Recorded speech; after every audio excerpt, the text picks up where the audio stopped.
Astrology का सबसे महत्वपूर्ण अंग है, क्योंकि ग्रह ही हमें रिजल्ट को देने वाले होते हैं। यह जिन भावों में बैठते हैं, जिन भावों को देखते हैं और जिन भावों के स्वामी होते हैं, उन सभी भावों को प्रभावित करते हैं। और जैसा कि आप सभी जानते हैं, 9 ग्रह होते हैं। पहला सूर्य, दूसरा चंद्रमा, तीसरा मंगल, चौथा बुध, 5वां गुरु, छठा शुक्र, 7वां शनि, 8वां राहु और 9वां है केतु। ग्रह वही फल देते हैं जो उनका गुण है, उनका कारकत्व है, जो उनकी विशेषता है। जैसे मान लीजिए बुध ग्रह प्रथम भाव में बैठा है और प्रथम भाव लग्न का है। प्रथम भाव से आपके शरीर और आपके कैरेक्टर को देखा जाता है। बुध यहाँ बैठेंगे तो क्या देंगे? वह वही देंगे जो उनका गुण है, उनका कारकत्व है। और बुध ग्रह किस चीज के लिए जाने जाते हैं? बुध देव दिमाग, बुद्धि और इंटेलिजेंस के लिए जाने जाते हैं। तो हम यह कह सकते हैं कि जिस व्यक्ति की कुंडली में बुध लग्न में बैठा है तो वह व्यक्ति बुद्धिमान होगा। इसी तरह चंद्रमा मन का कारक होता है। तो चलिए अब जान लेते हैं कि इन 9 ग्रहों का कारकत्व क्या है और किसी भाव में इन ग्रहों के होने का और किसी भाव को इन ग्रहों के द्वारा देखने का क्या मतलब होता है।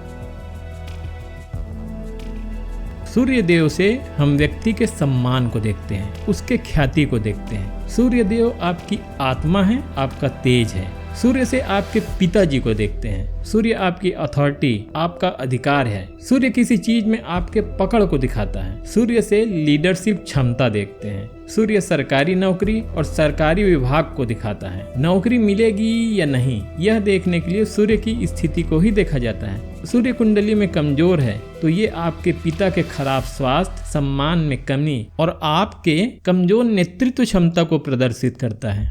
अब बात करते हैं दूसरे ग्रह चंद्रमा की। चंद्रमा से मन को देखते हैं। आपका मन काम में नहीं लगता, गुस्सा बहुत ज्यादा आता है, बार बार काम बदलते हैं। ये कमजोर चंद्रमा की निशानी है। जैसे सूर्य आत्मा के कारक होते हैं, वैसे ही चंद्रमा आपके मन के कारक होते हैं। चंद्रमा से माता को देखते हैं, माता का स्वास्थ्य और आपके माता से संबंध को भी चंद्रमा से देखते हैं। चंद्रमा से सुख, मानसिक संतुष्टि को देखते हैं। गाड़ी, बंगला, प्रॉफिट आदि होना आपके अमीर होने को दिखाता है, जिसे शुक्र से देखते हैं। लेकिन उसके होने का आप सुख उठा पा रहे हैं कि नहीं, इसको हम चंद्रमा से देखते हैं। और जितनी भी धन संपत्ति है उससे संतुष्टि है कि नहीं, उसको भी चंद्रमा से ही देखते हैं। चंद्रमा से चिंता, डिप्रेशन और आपके नर्वसनेस को देखते हैं। चंद्रमा से लिक्विड संबंधित जॉब और व्यवसाय को भी देखा जाता है, जैसे दूध, डेयरी का बिजनेस, ऑयल और पानी से संबंधित व्यवसाय को चंद्रमा से देखते हैं। अब बात करते हैं मंगल की। मंगल बहुत ही पावरफुल ग्रह है और इससे पावर को ही देखते हैं।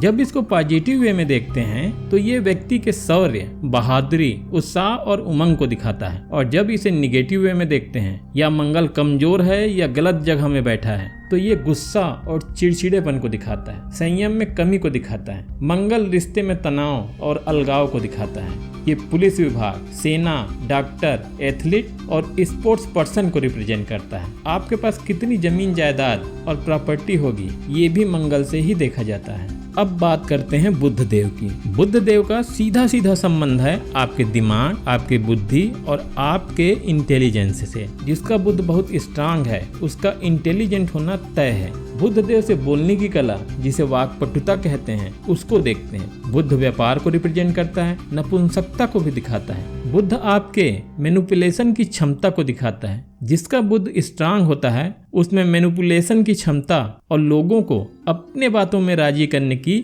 विशेष क्षमता होती है। अब बात करते हैं गुरु की। ग्रहों में सबसे शुभ ग्रह और सौम्य ग्रह कोई है तो वह है गुरु। गुरु से ज्ञान को देखते हैं, गुरु से धन को देखते हैं। गुरु उच्च शिक्षा को दिखाता है। आपके लाइफ पार्टनर यानी कि विवाह से संबंधित लगभग सभी चीजों को गुरु से देखते हैं। गुरु से संतान को देखते हैं, गुरु से पति को देखते हैं। गुरु आपके अच्छे वैवाहिक संबंध को दिखाता है। गुरु से पुत्र को देखते हैं। आपकी कुंडली में सिर्फ एक ग्रह गुरु मजबूत है और अच्छी जगह में बैठा है तो आपके जीवन की सारी परेशानियां सिर्फ एक अकेला ग्रह गुरु ही ठीक कर सकता है। अब बात करते हैं शुक्र ग्रह की। गुरु के बाद दानव ग्रह होते हुए भी सर्वाधिक सौम्य ग्रह शुक्र है। शुक्र का सीधा सीधा संबंध खूबसूरती से है। शुक्र अगर बली होकर लग्न में बैठा है तो व्यक्ति दिखने में आकर्षक होता है। शुक्र से अच्छा गाड़ी और घर देखते हैं। शुक्र ऐशो आराम की सारी चीजों को रिप्रेजेंट करता है, फर्नीचर, ज्वेलरी, अच्छे कपड़े। शुक्र पति पत्नी और प्रेमी प्रेमिका के बीच प्रेम को दिखाता है। जैसे गुरु से विवाह को देखते हैं वैसे शुक्र से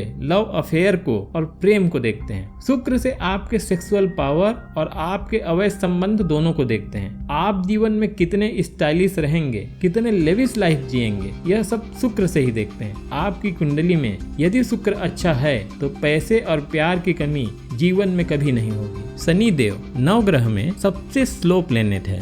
एक राशि में 2.5 वर्ष रहते हैं। जैसे इनका स्पीड है वैसे ही इनका नेचर है। किसी भी काम के स्पीड को बिल्कुल कम कर देते हैं। शनि जी विलंब कराते हैं। जहाँ बैठते हैं, जहाँ देखते हैं, उन भाव से संबंधित फलों को देने में कमी कर देते हैं और कभी कभी तो इतनी देरी करा देते हैं कि उन फलों के मिलने का कोई महत्व नहीं रह जाता। शनि बाधक हैं। शनि संतान होने में, विवाह होने में, नौकरी मिलने में बाधा पहुंचाते हैं। शनि सिर्फ अपने फलों को देने में विलंब नहीं करते बल्कि जिन ग्रहों को देखते हैं उनसे संबंधित फलों को भी मिलने में देरी करा देते हैं। राहु 9 ग्रहों में सबसे क्रूर और पापी है। राहु आपके दिमाग में भ्रम पैदा करता है। राहु गलतफहमी है। राहु जहाँ बैठता है, जिस ग्रह के साथ बैठता है, उस ग्रह के कारकत्व के बारे में आपके दिमाग में भ्रम पैदा करता है। जैसे बुध के साथ बैठेगा तो आपको लगेगा कि आप बहुत बुद्धिमान हैं, लेकिन ऐसा होता नहीं है। गुरु के साथ बैठेगा तो आपको लगेगा कि आप सब जानते हैं, लेकिन रियलिटी ये होता है कि आप कुछ नहीं जानते। अब बात करते हैं 9वें ग्रह केतु की।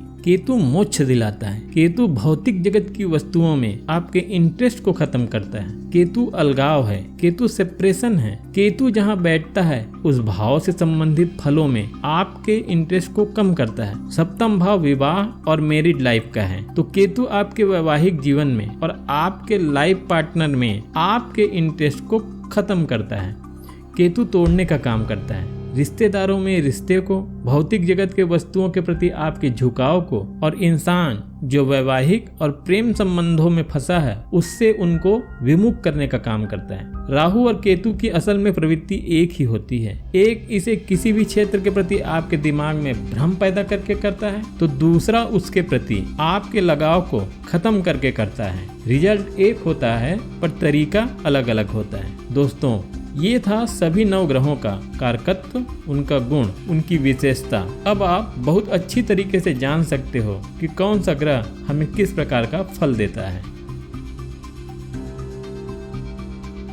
ग्रहों की डिग्री से पता चलता है कि उसमें कितना बल है। जो पावरफुल ग्रह होते हैं वह 100% रिजल्ट देते हैं और जो कमजोर ग्रह होते हैं वो परिणाम देने में कमी कर देते हैं। कुंडली देखने में ग्रहों की एक्चुअल स्थिति को जानकर कि वह कितना पावरफुल है, उसके परिणाम देने की क्षमता को जाना जाता है। ग्रहों की न्यूनतम डिग्री 0.1 हो सकती है और अधिकतम डिग्री 30 हो सकती है। इन ग्रहों में जिन ग्रहों की डिग्री 0 से 6 के बीच होती है, ग्रहों की बाल अवस्था कहलाती है। इस स्थिति में ग्रह अपने टोटल स्ट्रेंथ का सिर्फ 25% ही रिजल्ट देती है। जिन ग्रहों की डिग्री 6 से 12 के बीच में होती है उसे ग्रहों की किशोरावस्था कहा जाता है। इस अवस्था में ग्रह अपने टोटल स्ट्रेंथ का 50% रिजल्ट देती है और जिन ग्रहों की डिग्री 12 से 18 के बीच होती है उसे ग्रहों की युवा अवस्था कहा जाता है और इसमें ग्रह अपने टोटल स्ट्रेंथ का 100% रिजल्ट देती है। इस अवस्था में ग्रह सबसे पावरफुल माना जाता है।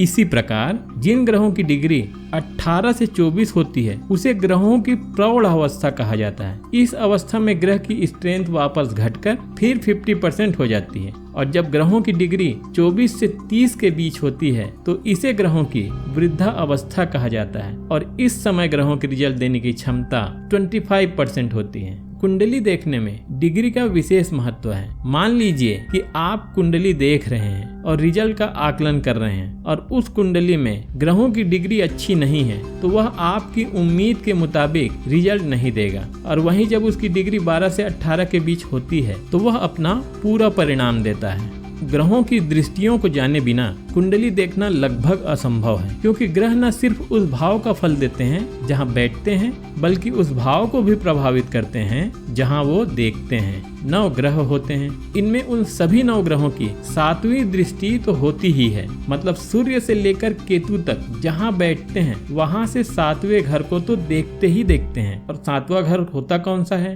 तो जो ग्रह जहाँ बैठा है वहीं से गिनना शुरू करते हैं। मान लो ग्रह प्रथम भाव में बैठा है तो जहाँ बैठा है उसको 1 गिनते हैं, फिर उसका अगला भाव 2, उससे अगला भाव 3, गिनते गिनते 7वां भाव आएगा उसके जस्ट अपोजिट। यानी कि ग्रह जहाँ बैठता है उससे जस्ट अपोजिट जो कि 7वां भाव होता है, तो अपनी 7वीं दृष्टि से तो वह देखता ही देखता है। एक और एग्जाम्पल लेते हैं। मान लो शुक्र 4थे भाव में बैठा है तो शुक्र 4था भाव यानी कि यहाँ बैठा है, यहीं से गिनना शुरू करना है। 1 2 3 4 5 6 7, 7वां घर उसके जस्ट अपोजिट हाउस 10वां भाव होगा। सभी ग्रह जहाँ बैठते हैं वहाँ के फल तो देते ही देते हैं, साथ ही साथ 7वें घर को भी अपनी 7वीं दृष्टि से प्रभावित करते हैं। तो कहने का मतलब है 9 ग्रहों की 7वीं दृष्टि तो होती ही होती है। अब बात करते हैं 7वीं दृष्टि के अलावा भी कौन कौन सी दृष्टियां किस किस ग्रह की होती है।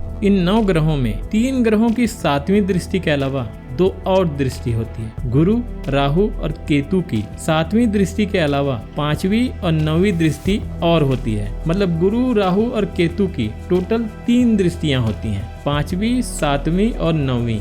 ये तीनों ग्रह जहाँ बैठेंगे वहाँ के फल तो देंगे ही देंगे, लेकिन उस भाव से 5वें भाव, 7वें भाव और 9वें भाव को भी प्रभावित करेंगे।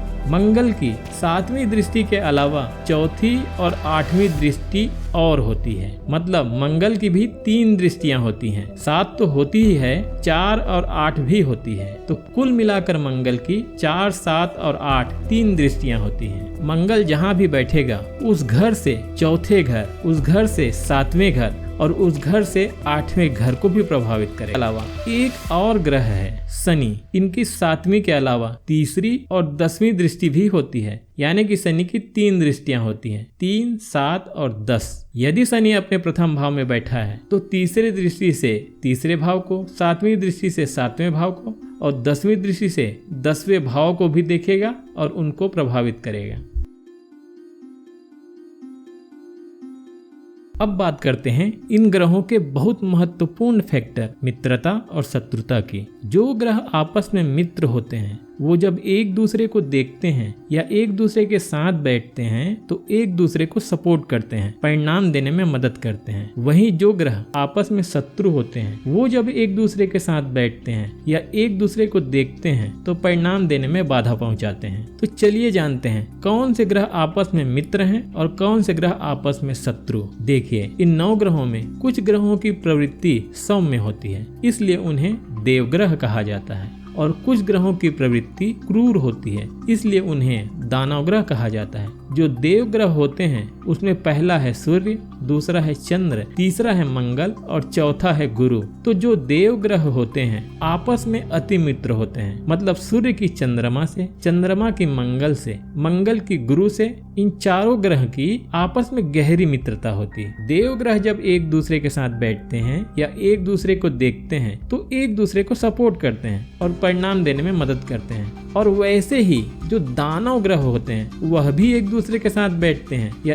एक दूसरे को देखते हैं तो एक दूसरे को परिणाम देने में मदद करते हैं। और दानव ग्रह में पहला ग्रह है शुक्र, दूसरा है शनि, तीसरा है राहु और चौथा है केतु। इनकी भी आपस में गहरी मित्रता होती है। ये एक दूसरे के अति मित्र होते हैं। देव ग्रहों की देव ग्रहों से दोस्ती है और दानव ग्रहों की दानव ग्रहों से दोस्ती है। देव ग्रह और दानव ग्रह एक दूसरे के एंटी पार्टी हैं। देव ग्रहों की दानव ग्रहों से बिल्कुल नहीं बनती। इन 9 ग्रहों में एक अकेला ग्रह बुध है। सिर्फ 2 ग्रह चंद्र और मंगल के अलावा सभी ग्रहों से मित्रता है। चंद्र और मंगल से बुध की शत्रुता है और बाकी बचे 6 ग्रहों से मित्रता है।